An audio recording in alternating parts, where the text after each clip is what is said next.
As a younger guy in my teens and even a lot of my 20s, I'll be honest, I was not as productive or as healthy or as happy as I am now that I'm in my 30s. I don't know about you, but I want to age gracefully. I want to age like fine wine or Pierce Brosnan, in every way, financially and with my relationship to health and fitness, with my relationships to other people. I want to get better over time. And I think that some maturity comes with age. It's a natural byproduct of getting older.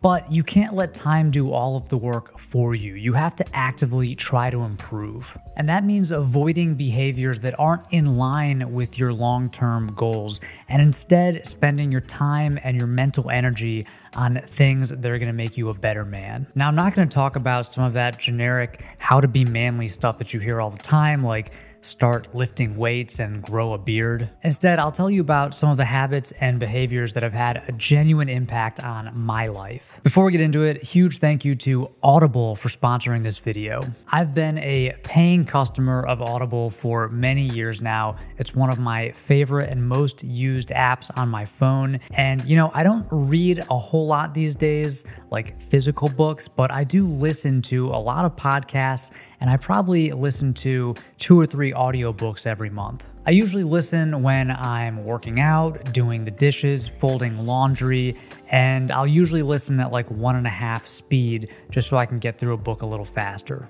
I'm sure that you're familiar with Audible, but if you're not, Audible has the largest selection of audiobooks, podcasts, and original entertainment all in one place. With your Audible membership, you'll get 1 credit each month that's good for any title in their premium selection, from best-selling novels to personal development books and business memoirs. And you'll also get access to the Plus catalog. And this has thousands of audiobooks as well as original shows, guided meditation, sleep tracks, and podcasts.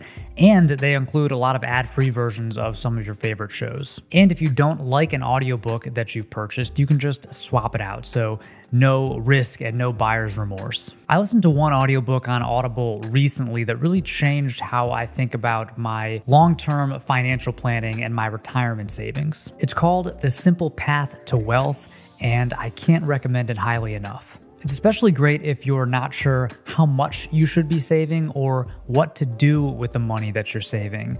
This book kind of lays it all out in a very simple, easy to understand way. I'll talk a little bit more about that in tip number 1 in just a minute. New members can try Audible for free for 30 days. Visit audible.com/Brock or text Brock to 500-500 to get started today. One more time, visit audible.com/BROCK or text Brock to 500-500 to try Audible now. Okay, let's talk about 6 things that guys should start doing right now.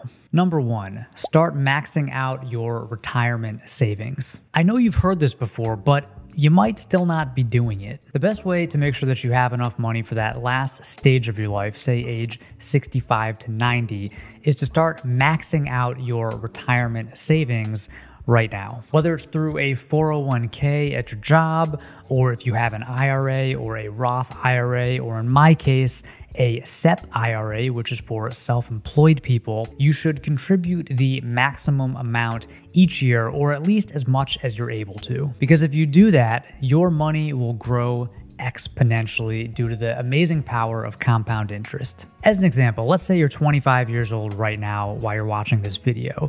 You start putting $458 each month or $5,500 each year into your retirement account.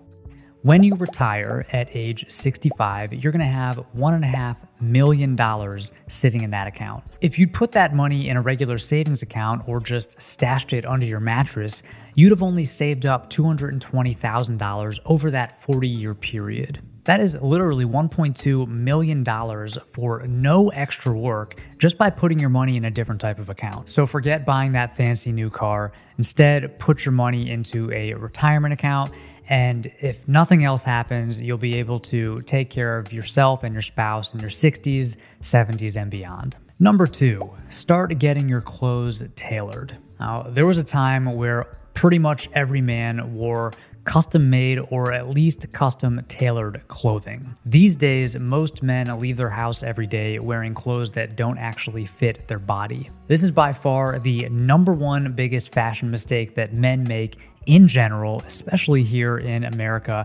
I see it every single time I leave my house. And it kind of breaks my heart because ill-fitting clothing ruins your appearance no matter how much you spent on your clothes or what color they are or which brands you're wearing, what type of garments you're wearing. If they don't fit, it doesn't matter. They're not going to look good. Luckily, this is an easy fix. Most guys just need to size down. So if you always thought that you were a size medium, maybe try a small. It might feel a little weird at first, but I promise it probably looks better. Now, for all the clothes that you already own, the solution is to take them to a tailor and get them altered for a better fit. This is cheap and easy. I actually have a video all about finding a tailor you can trust, so I'll link to that down below, but you basically just use Yelp and you take your clothes to the tailor and they do all the work for you. So it's really easy and it's much cheaper than buying new clothes. I can honestly say that discovering this sort of life hack for myself, finding a tailor, getting my clothes tailored, and focusing on fit above all else, honestly changed my life. I don't think I would be here talking to you if I hadn't figured that out. So find a tailor you can trust and visit them often. Number 3, start really taking care of your teeth. Now, most people are going to have increasingly complicated dental problems as they get older. It's just part of aging. But you do have some control over this. You just have to be willing to spend a couple of extra minutes every day. There are 3 quick and easy wins here. Number 1 is to get an electric toothbrush. These are thought to be more effective than traditional toothbrushes, mostly because their internal timers encourage you to brush your teeth for longer, for a full 2 minutes, whereas if you use a manual toothbrush, almost no one actually brushes for a full 2 minutes. Electric toothbrushes are also thought to be easier on your gums, so they cause less wear and tear over time, and I'll link to the one that I use down below in the description. Some dentists think that flossing is even more important than brushing, but why not just do both? I floss every night before bed, and honestly, it takes about 60 seconds, if that. It helps prevent cavities and bad breath, and it's a very easy habit to form. So if you haven't been able to get into the flossing habit, I recommend starting with the little floss picks. Those are a little easier to use than the standard thread. And then once you form the habit, you can always change your technique. And number 3 is use a mouthwash that contains fluoride after you brush and floss. According to Dentistry Today, therapeutic mouth rinses play an important role in the treatment and prevention of gum disease and in the maintenance of oral health. Mouthwash can also help with bad breath, but keep in mind that this isn't a substitute for brushing and flossing, it's just a supplement, so you gotta do all 3. In terms of self-improvement, this is low-hanging fruit, so if you're not already, I urge you to start taking your oral hygiene seriously. Number 4, start doing work you love. Now, find your passion is actually horrible advice. The truth is, any job, even if you enjoy the work, is going to feel like a grind a lot of the time, and that's okay. Work is fulfilling. It's what we're meant to do. But if you really hate your job, if you dread going to work, if you get the Sunday scaries every week, and maybe you feel like you were cut out to do something else, you have to make a change. It's your responsibility to do something about this. You know, you have one life and you don't want to spend it doing something, going to a job that you hate. I'm not saying you have to quit tomorrow and take up pottery full time, although that sounds kind of nice. But really, consider a different path. If you're not sure what you like to do, think about how you spent your time as a kid. Did you love being outside or climbing trees? Maybe you can find a job or a hobby that lets you spend more time outdoors. If you loved playing sports or music, there are plenty of careers that will allow you to be involved with sports and music. You can also experiment with different options as just hobbies or side hustles, so you don't have to make like a 90-degree turn overnight. You can kind of dip your toes and experiment with different activities to see what you like. For me, this YouTube channel was a side hustle for years before I was able to start doing it full time. I worked in several jobs that were not a great fit. I was just doing them for the money.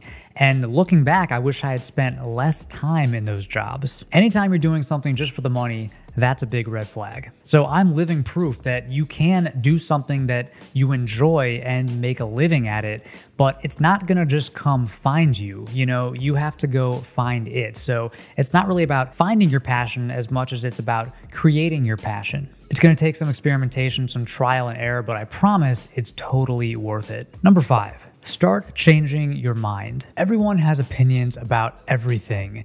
It's only natural, and there's nothing wrong with that. But these days, it kind of seems like everybody has a very strong opinion about a bunch of stuff that they don't really understand, and there's nothing that will make them change their mind. For example, everyone has an opinion about climate change. No matter what you believe, you probably believe something about it, but almost no one really takes the time to examine the facts around this subject, and almost no one ever changes their mind about it. People will go through their entire lives believing whatever their parents believed, thinking that if they change their mind, it's a sign of weakness, when in reality, changing your mind is a sign of strength and confidence. Same goes for any big debate. I mean, just look at the last election where you live, or think about any big social issue like immigration or gun control or abortion. I mean, even just hearing those words probably raises your blood pressure a little bit, right? And I'm not here to tell you what I believe about these things or what you should believe. I'm here to tell you that the willingness to listen to other people, to actually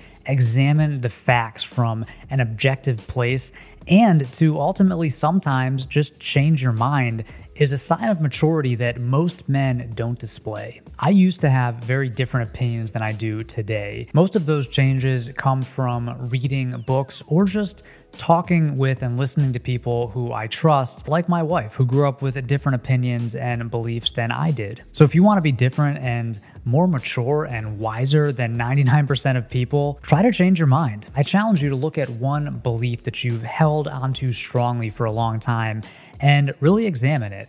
Like, ask yourself, why do I believe this? What do the facts say? And would I be willing to change my mind?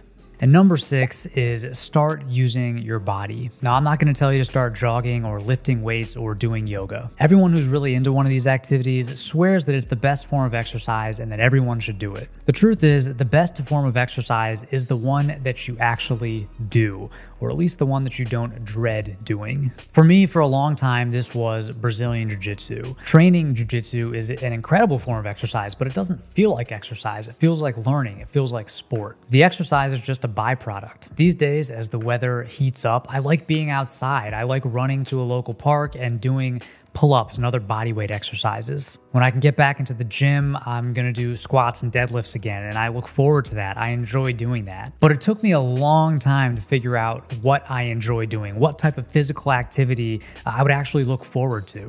I'm not saying that I spring out of bed every day thrilled to go exercise. Sometimes I do have to drag myself out the door. But my point is, if you find something you enjoy, it's going to be so much easier to stick with it long term. So if you've tried running and hated it, or if you've tried going to the gym and lifting weights and you just can't stand it, you can't stick with it, that's okay. There's probably something else out there that's a better option for you. Try jump roping, try martial arts or Pilates or dance class. Try anything that involves moving and getting your heart rate up, and keep trying different things until you find something that you can get addicted to. I promise the experimentation is worth it, and everybody can fall in love with some sort of physical activity. And, you know, it's a shame to go through your whole life and never really use your body in that way. So make it a priority. In conclusion, I hope this video was helpful. If while you watch this, you found yourself nodding your head and thinking, I should start doing that, just do it. Pick one of these things this week or even today and try it out. And if you have anything to add to this list of things that guys should start doing, let me know down in the comment section. Thank you as always for watching, and until next time, stay stylish.